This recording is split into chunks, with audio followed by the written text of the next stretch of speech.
Bendiciones, hermanos. Le damos las gracias al Señor por la oportunidad que nos concede en esta ocasión para trabajar la lección 23, en la cual estaremos hablando de la evangelización que va acompañada de señales y milagros. Y es por eso que vamos a estar concentrándonos en el Evangelio de Marcos, específicamente el capítulo 16, versículo 14 al 20, como también la primera carta del apóstol Pablo a los de Corintio, en el capítulo 2, versículo 1 al 5. El pensamiento central señala que los milagros visibles y tangibles son una evidencia de que Dios puede realizar obras de mayor magnitud. Y es bien interesante porque la Biblia, a través del ministerio de Jesús, podemos ver cómo los milagros jugaron un papel determinante, porque también ayudaron a despertar fe muerta en aquellos que no creían en la experiencia mesiánica. Y es por eso que tanto en adición a ser visibles, también son una evidencia en la cual nosotros podemos compartir, porque a la misma vez esa experiencia milagrosa tiene como resultado la manifestación de lo sobrenatural, y lo que nosotros definimos como sobrenatural nos referimos al Dios todopoderoso dispensado en la persona de Jesucristo. Y es por eso que tal evidencia hace ver que entonces la mano de Dios se manifieste, para quedar claro que para Dios no hay nada imposible.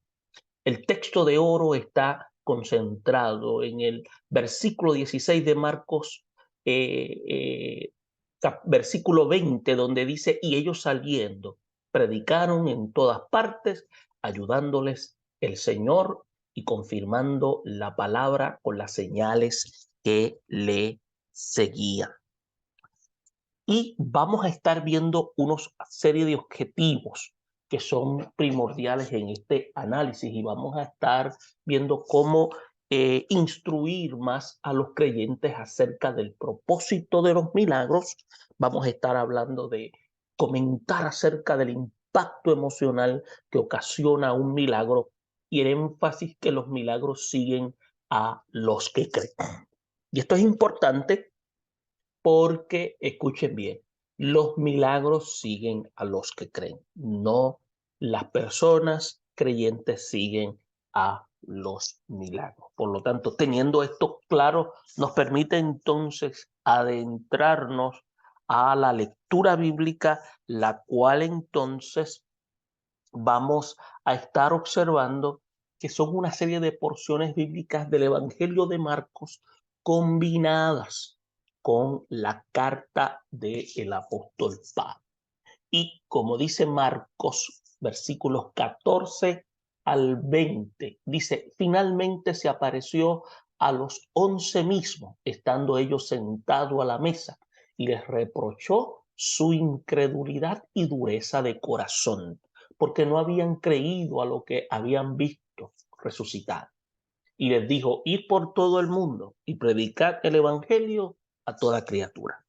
El que creyere y fuere bautizado será salvo, mas el que no creyere será condenado.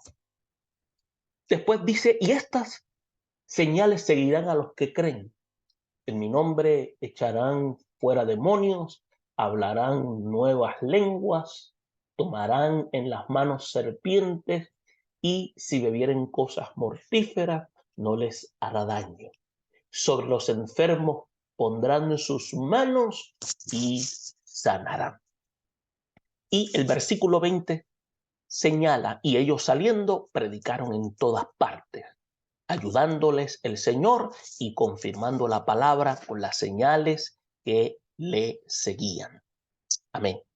Ahora, en la carta del apóstol Pablo en Corintios, la primera de Corintios capítulo 2, dice: del versículo 1 al 5 dice: así que hermanos, cuando fui a vosotros para anunciaros el testimonio de Dios, no fui con excelencia de palabras o de sabiduría, pues me propuse no saber entre vosotros cosa alguna, sino a Jesucristo y a este crucificado.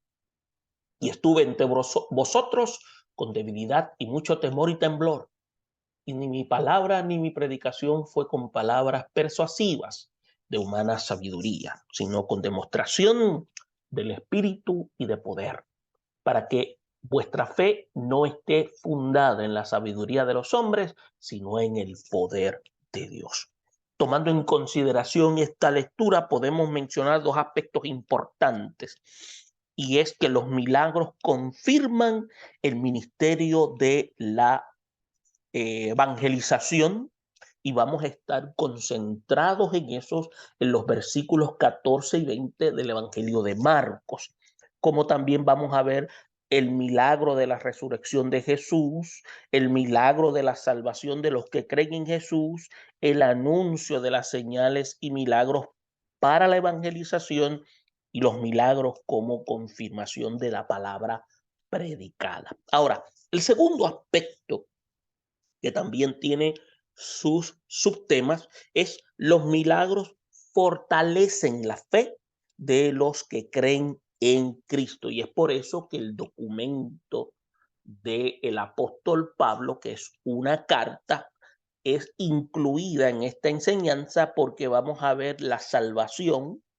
que esta no se basa en la elocuencia, sino en Cristo crucificado, y vamos a ver la demostración del poder de Dios, cuál es necesaria para la evangelización. Y es interesante entonces tener estos aspectos claros, porque ahora trabajando vamos a ver que podemos indicar, que nos emociona decir que en estos últimos días Dios está realizando milagros nunca antes vistos, sanidades, liberaciones, conversiones notables y lo que nosotros llamamos un avivamiento espiritual de carácter sorprendente. Y es por eso, por ejemplo, que hombres y mujeres llenos del poder del Espíritu Santo están atrayendo a millares de personas día tras día, semana tras semana, para que adoren a Dios y glorifiquen su nombre. Ahora, no negamos que hay grupos sensacionalistas que solo están simplemente entreteniendo a las multitudes con sus espectáculos y prácticas excéntricas, que son una especie de propaganda falsa. Pero también tenemos que admitir que muchos están empeñados en buscar y hacer la voluntad de Dios. Entonces, queremos entonces volver a tomar estos pasajes bíblicos que nos garantizan la intervención divina en cada aspecto de la obra evangelizadora. Es por eso que las señales y los milagros de estos últimos días son los que están sacudiendo las guaridas de Satanás y a sus agentes demoníacos.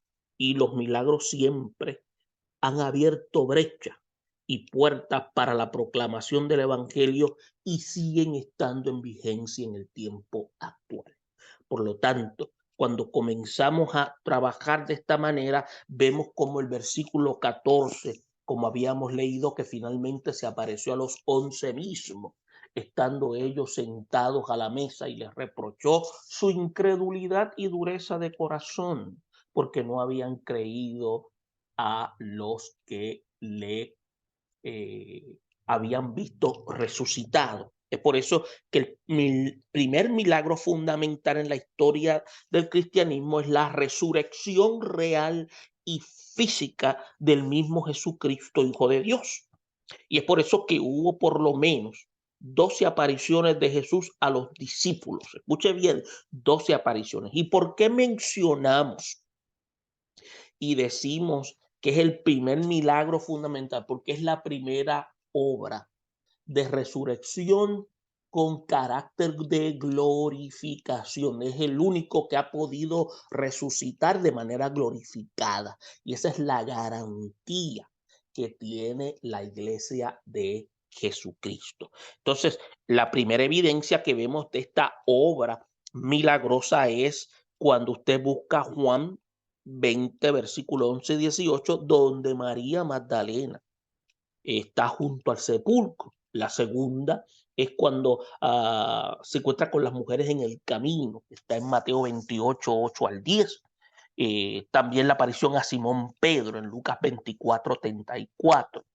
A los discípulos de Maús, también que aparece en Lucas 24, 13, 31. A los apóstoles y discípulos reunidos en Jerusalén en la noche del domingo de resurrección, estando ausente Tomás, y usted puede encontrarlo tanto en el Evangelio de Lucas, el Evangelio de Juan y el Evangelio de Marcos. Y vamos a ver a los discípulos 8 días más tarde, estando presente con Tomás a través del documento del Evangelio de Juan, especialmente en el capítulo 21, versículos 1 al 23. Entonces, a los 11 se les apareció en el monte de Galilea, como señala Mateo 28, 16 al 20, y se indica que a más de 500 hermanos discípulos reunidos en el monte de la bienaventuranza se le apareció, como indica el mismo apóstol Pablo en su carta a los Corintios, la primera, en el capítulo 15, versículo 6. También a Santiago, el hermano de Jesús, como aparece en Primera de Corintios 15, 7, a los discípulos que lo vieron ascender al cielo eh, desde el monte de los olivos, como indica el evangelista Lucas en el capítulo 24, versículo 50, y en Hechos capítulo 1, versículos 1 al 11. Y como último, se le presentó al apóstol Pablo en el camino a Damasco, en una aparición que los apóstoles colocan a la par de las que le había presenciado los discípulos anteriormente. Entonces, tenemos que tomar en cuenta que sí, este milagro fue uno de carácter extraordinario porque trajo transformación de vidas. Es por eso que el milagro de la resurrección es de suma importancia para la evangelización, porque con ese acto glorioso quedan confirmadas las profecías que ya el Antiguo Testamento estaba indicando, como el Salmo 16, versículos 9 y 11, como Isaías 53, versículos 9 y 12, y los anuncios mismos hechos por Jesús a sus discípulos de que se levantaría de la tumba después de 3 días, como lo indicó tanto en el Evangelio de Mateo, capítulo 16, versículo 21, y vemos también que lo dijo en Mateo, capítulo 20, versículo 19, en Marcos, capítulo 9, versículo 31, y en Lucas, el capítulo 18, versículo 33, y el apóstol Pablo en una de sus cartas a los de Corintios, en la primera, en el capítulo 15, versículos 20 y 21. Entonces, después del milagro central del cristianismo, como pudiéramos indicar, la resurrección de Cristo, nosotros como cristianos glorificamos a Dios por este prodigio de la salvación de los que creen en él. Es por eso que el milagro de la salvación se hace realidad en cada individuo en el momento en que cree y recibe a Cristo como Salvador y Señor. Y es por eso que junto con el gozo de la salvación viene también la disposición de una obediencia incondicional, y esto es un elemento que anticipa en la declaración completa de Jesús cuando dice: el que creyere y fuere bautizado será salvo. Y hay que aclarar que lo único que se necesita para salvación es recibir a Cristo. El bautismo es una identificación para que el creyente que abraza la fe se identifica con la comunidad cristiana que proclama. Y es por eso que el proceso de la salvación incluye una serie de pasos instantáneos, tales como creer con el corazón, como dice la Escritura, se cree para justicia. El segundo aspecto es hacer pública la aceptación interna, cuando dice que con la boca se confiesa para salvación, como dice Romanos 10:10. Entonces, el otro aspecto es el paso de sentir ese anhelo de obedecer a Dios y el anhelo de ser bautizado como indicador de identidad como parte de la familia del cuerpo de Cristo. Y es por eso que hay cosas más en las que se comprueba la obediencia del recién convertido, pero lo primero que quiere hacer es cumplir con el mandato incluido en el ofrecimiento de su salvación. Por ejemplo, podemos ver el eunuco de Etiopía en su ejemplo de esto, que dice que y yendo por el camino llegaron a cierta agua y dijo el eunuco, aquí hay agua. ¿Qué impide que yo sea bautizado? Como dice Lucas en el documento de Hechos en el capítulo 8, versículo 36. Y esto no significa que la persona tenga que ser bautizada en agua tan deprisa, pero el deseo de obedecer debe estar presente en ella desde su conversión. Y recordemos que lo que estamos leyendo del documento de Hechos capítulo 8, versículo 36, es lo que entonces él recibe para dejarle saber que ahora el evangelio de Cristo, el evangelio del reino, es uno de carácter inclusivo para aquellos que creen en él. Por lo tanto, antes, según la ley, los eunucos no podían ni siquiera acercarse al templo, no eran aceptos, y ahora mediante la fe en Cristo son aceptos al reino de Dios. Es por eso que usted va a notar la expresión del eunuco diciendo qué es lo que me impide. En esta expresión es una forma de desafío para dejarle saber que lo que él estaba recibiendo quería confirmarlo a través del bautismo para poder estar completo en lo que se le había indicado. Entonces, como nosotros, como creyentes y como creyentes responsables de llevar el mensaje de la palabra a toda criatura, tenemos que reconocer que aunque la aceptación de Cristo como Salvador constituye ser un acto voluntario de cada individuo, el no hacerlo lo conduce a una condenación segura. El que no creyere será condenado.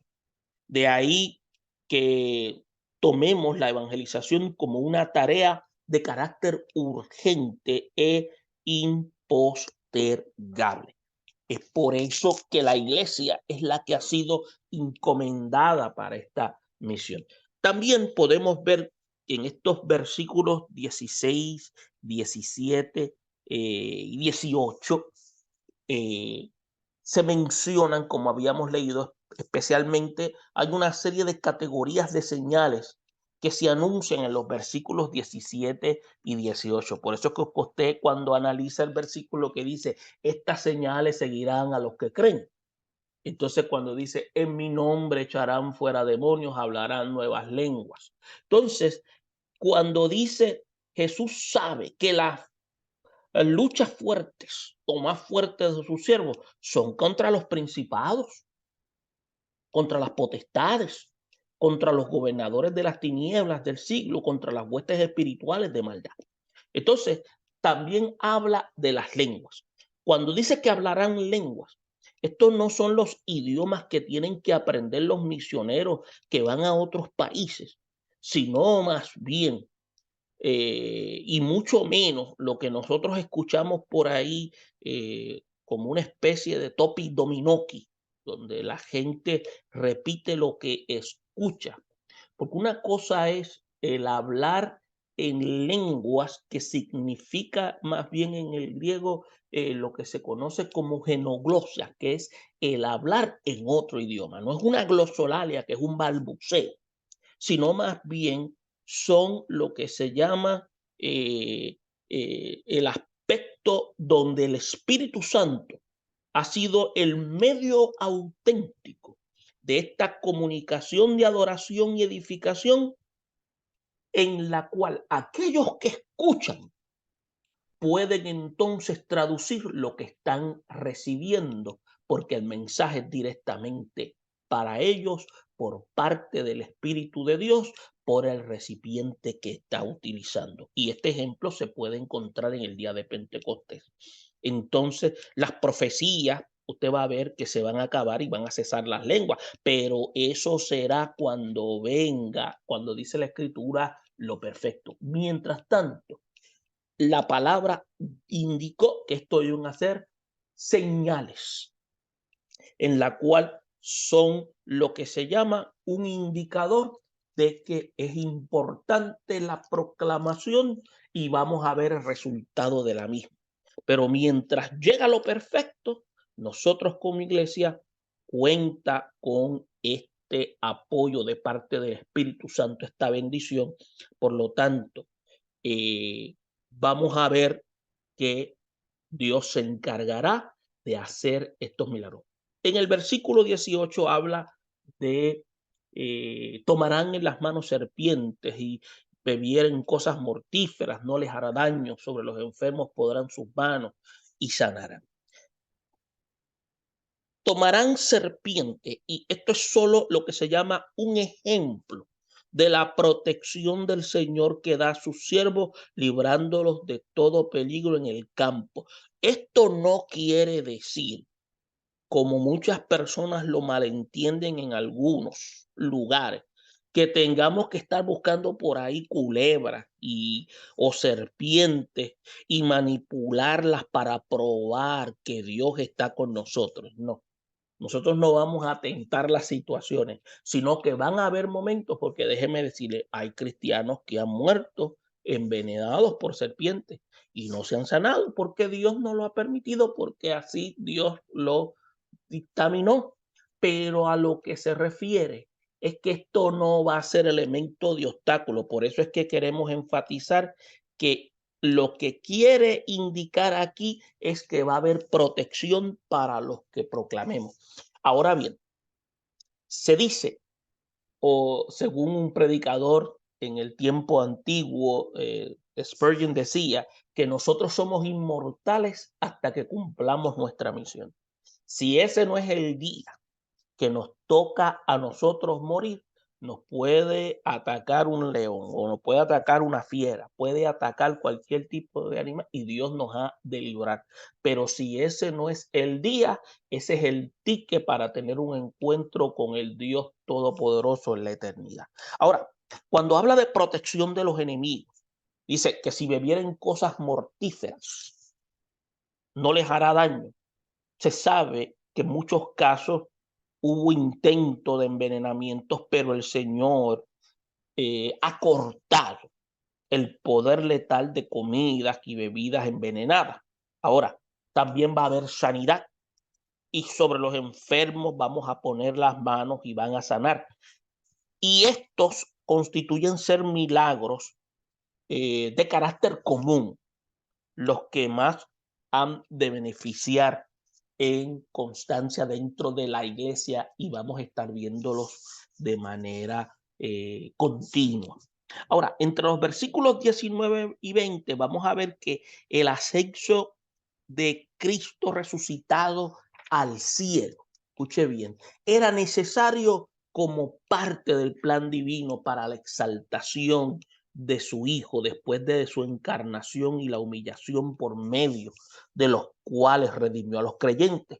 Era necesario porque Él se iba a dispensar a través de la persona del Espíritu Santo en la vida de los creyentes para que el Evangelio pudiera llegar al norte, al sur, al este y al oeste. Entiéndase, a todo el globo terráqueo. Por eso que la información del versículo 19 de que Jesús se sentó a la diestra de Dios, es coherente con la visión de uno de los primeros mártires de la fe cristiana. Es por eso que los judíos apedrearon a Esteban hasta la muerte por predicar el evangelio. Y por pero Esteban, si pudiéramos decir, dice que lleno del poder del Espíritu Santo, porque indica la expresión puesto los ojos en el cielo, dice que vio la gloria de Dios y a Jesús que estaba sentado a la diestra de Dios, según el capítulo 7, versículo 55. Aunque sabemos que Jesús es omnipresente y que su existencia no se puede circunscribir a un solo sitio, su permanencia a la diestra del Padre constituye ser el elemento de garantía para los que anunciamos la fe de salvación, el Evangelio.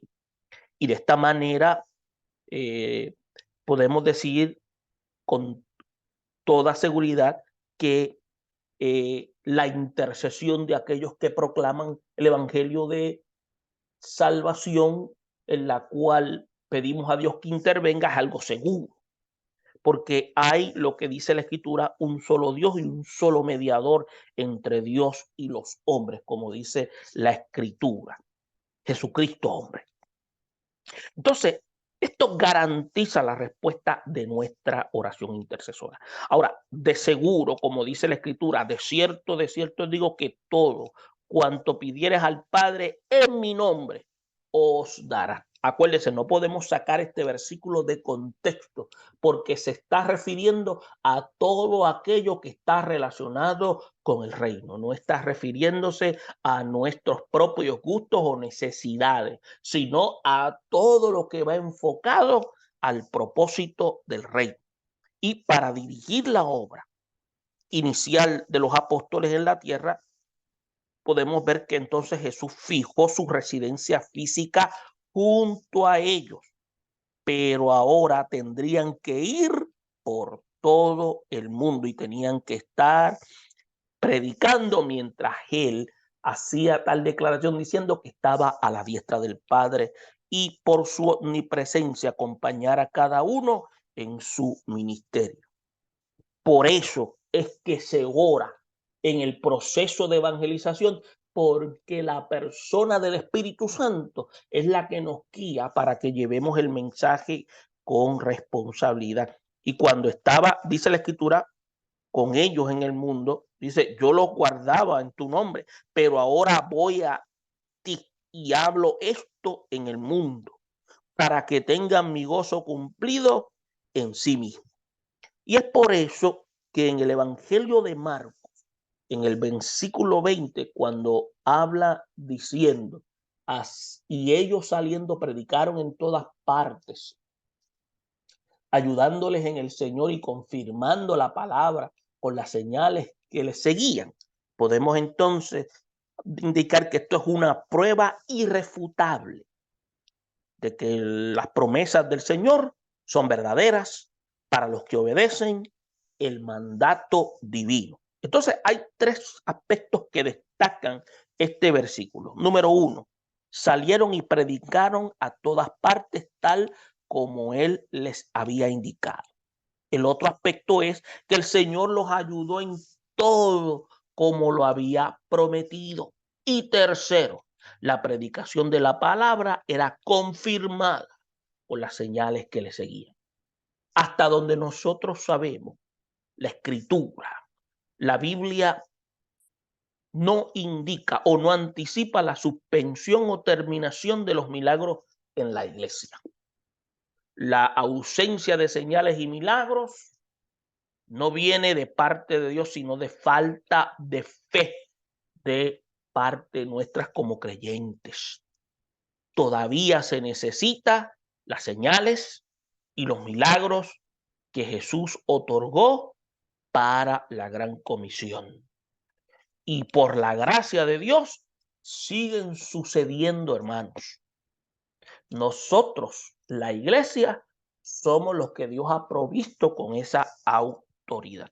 Entonces, a través de esto pasamos entonces a lo que el capítulo 1 mejor dicho, lo que la primera carta de Corinto, el versículo 1 al 2 señala cuando dice, así que hermanos, cuando fui a vosotros para anunciaros el testimonio de Dios, dice, no fui con excelencia de palabra o de sabiduría, pues me propuse no saber entre vosotros cosa alguna, sino a Jesucristo y a este crucificado. Entonces, usted va a notar que Pablo fue un perseguidor de los cristianos hasta el momento en que Jesús se le apareció en el camino de Damasco y lo llamó a ser un predicador del evangelio a los gentiles. En ningún momento habla que se cayó del caballo, sino que se encontró con Jesús. Ahora, desde el momento de su llamamiento se le indicó que enfrentaría dificultades en el cumplimiento del ministerio.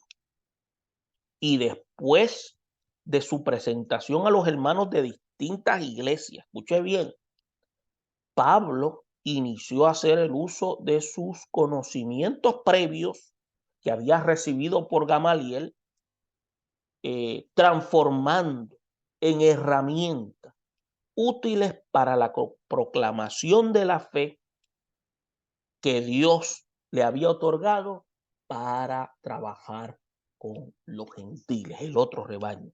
Uno que lo ayudó a darse a la iglesia de Judea fue el mismo Bernabé, con quien realizó su primer viaje misionero por las islas del Mediterráneo y por los países del sur de Asia, también de Asia Menor. Y el segundo viaje misionero, Bernabé pudo ir con él, pero el problema suscitado en torno a Juan Marcos, entonces fue acompañado de Silas y otros, realizó su segundo viaje y visitando las regiones del norte de Asia Menor y luego visitaron Macedonia, visitaron también Grecia, como especifican los capítulos 15 y 18 del documento de Hechos. Entonces, cuando se disponía Pablo a viajar a Bitinia, al norte, dice que el Espíritu Santo lo envió a Europa, entrando, escuche bien, por Filipos. Y tras evangelizar Macedonia con muchas situaciones, por eso que dice con muchas tribulaciones, llegó a Corinto, donde permaneció por un periodo de año y medio o más bien 18 meses. Es por eso que la carta de Corintios, la primera, el capítulo 2, versículo 1 y versículo 2, vemos al apóstol que les recuerda a sus hermanos cómo fue su llegada a ellos y su difícil ministerio en esa ciudad. Entonces, y él quería dejar por lo menos dos aspectos claros. La elocuencia no salva a nadie, esa es una, y les recuerda que no se trató de impresionarlos con palabrerías, como era la costumbre de muchos maestros ambulantes que se deleitaban hablándole al público en esos lugares a través de elocuentes discursos, pero carecían de lo que se llama la unción del Espíritu de Dios. Entonces, habían dos clases de oradores que traficaban por esos lugares. ¿Cuáles eran ellos? Eran los filósofos griegos que abundaban en racionamientos humanos e ideas inquietantes, pero siempre dejaban a la gente en la misma miseria, en la misma confusión que se encontraban. Entonces estaban los que se llamaban los palabreros. Eran maestros judaizantes, los cuales andaban enseñando un evangelio mezclado con doctrinas hebreas. Entonces, estos lo que hacían era que imponían normas y mandamientos basados en tradiciones y falsas interpretaciones de las escrituras y engañaban a muchos de los que estaban allí en la comunidad. Entonces, ¿qué hace el apóstol Pablo? Pablo demuestra que la sabiduría humana y los mandamientos de hombres no pueden salvar ni edificar a nadie. Entonces, vamos a ver otro aspecto importante, es que la base de la salvación, el apóstol Pablo hace énfasis, está en Jesucristo crucificado. Por eso que el evangelio que Pablo anunciaba estaba fundado en la obra que Jesús había realizado por el sacrificio, dando su propia vida en la cruz para redimir a la raza humana. Y esto parecía una locura para muchos, porque la gente se preguntaba cómo puede salvar a alguien, uno que fue clavado en la cruz de los malhechores.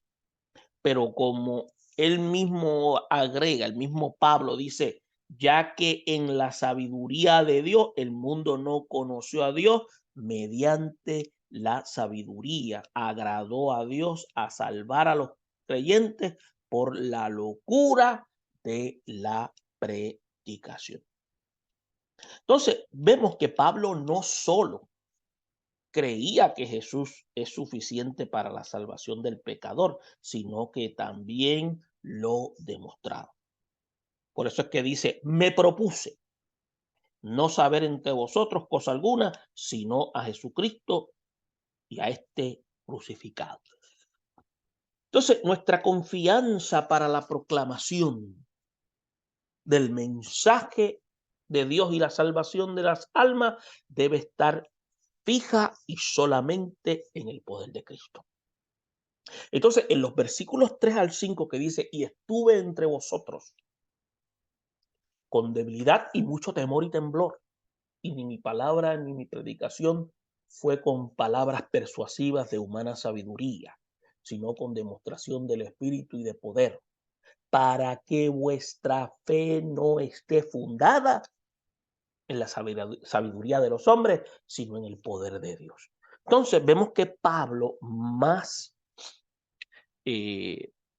presentándose aquí, el Señor empezó a dar lo que se llama demostraciones del Espíritu y de poder.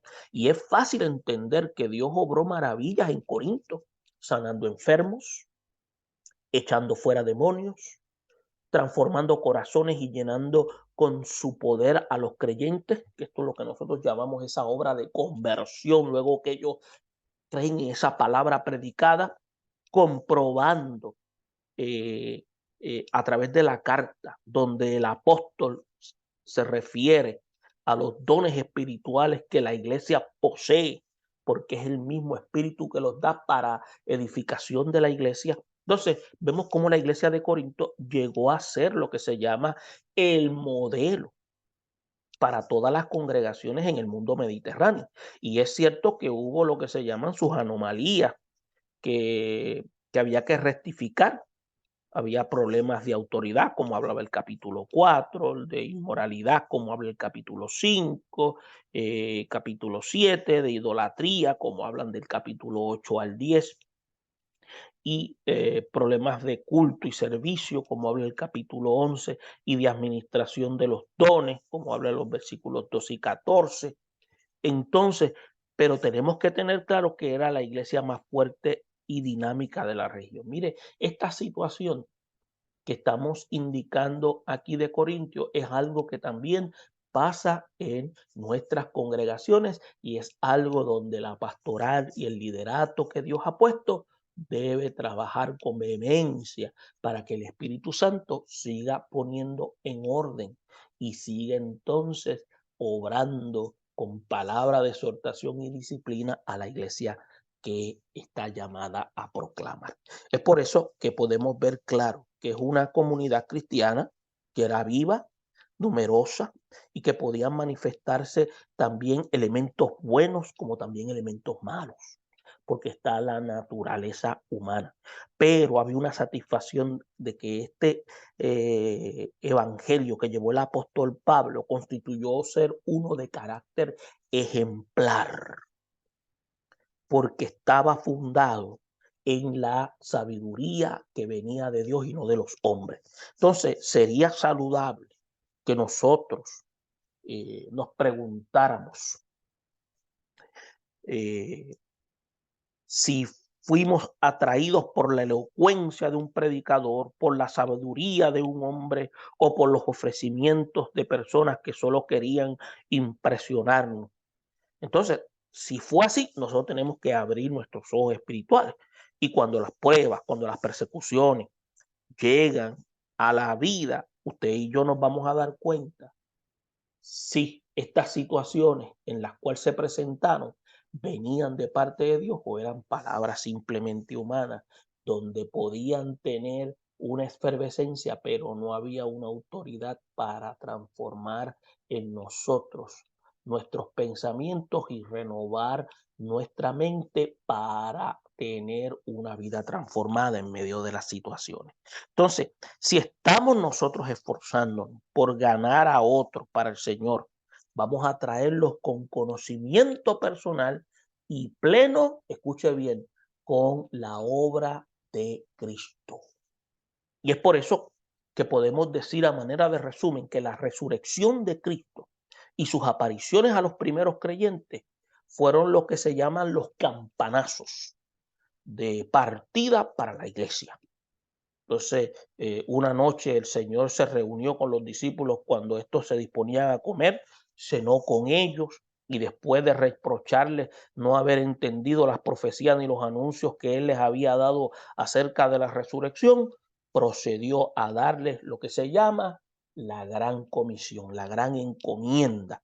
Entonces, ¿qué hizo? Los hizo responsables de ir por todo el mundo, predicar la palabra a todo ser humano, no importando su condición de pecado.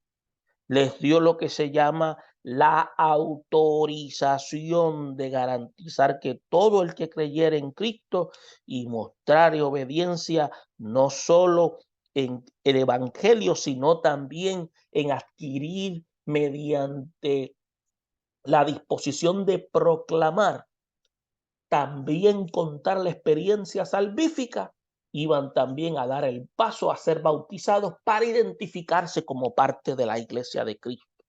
Y ese bautismo se refleja en lo que nosotros llamamos esta ritual de inmersión, donde simbólicamente estamos diciendo hemos sido que y hacemos acto público porque hemos sido lavados con el bautismo de la sangre de Cristo y ahora mediante este bautismo estamos haciendo un anuncio público de que también convertiremos en proclamadores de la palabra.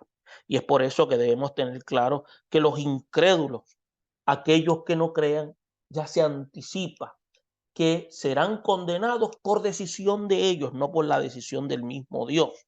Entonces, nosotros tenemos las escrituras y sabemos por las escrituras y por nuestra experiencia personal que la era de los milagros no ha pasado y que el Señor está obrando hoy con poder, trayendo multitudes a su redil para la vida eterna.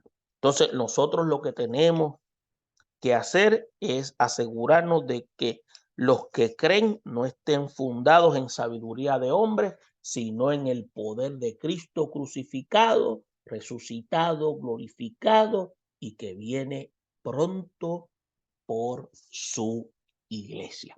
Y es importante tener estos aspectos claros y tenemos una serie de preguntas. Por ejemplo, ¿cuántas apariciones de la resurrección de Cristo dan testimonio de las Escrituras? Hubo por lo menos, esta información llega, como 12 apariciones de Jesús a sus discípulos, dejando así testimonio de su resurrección. ¿Por qué decimos que la salvación del pecador es un milagro? Porque el pecador se encuentra muerto en delitos y pecados, como dice Efesios 2:1. Y solo el poder de Dios puede darle nueva vida.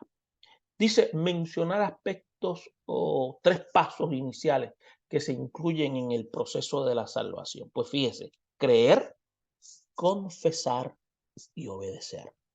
Ahora, ¿cómo podía el Señor, después de haberse sentado a la diestra de Dios, ayudar a sus discípulos aquí en la tierra?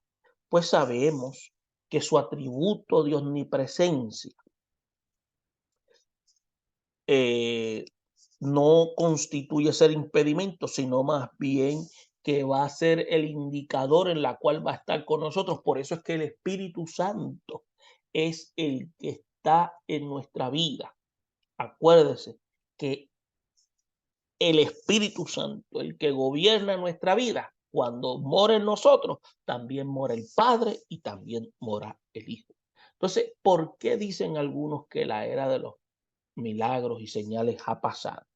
Sencillamente porque no vienen de parte de Dios, sino de la falta de fe de muchos de nosotros los creyentes. Esperamos que la información de hoy sirva para que usted pueda desarrollar su clase en la congregación, para así poder entonces despertar en nuestra conciencia para seguir proclamando el Evangelio de salvación.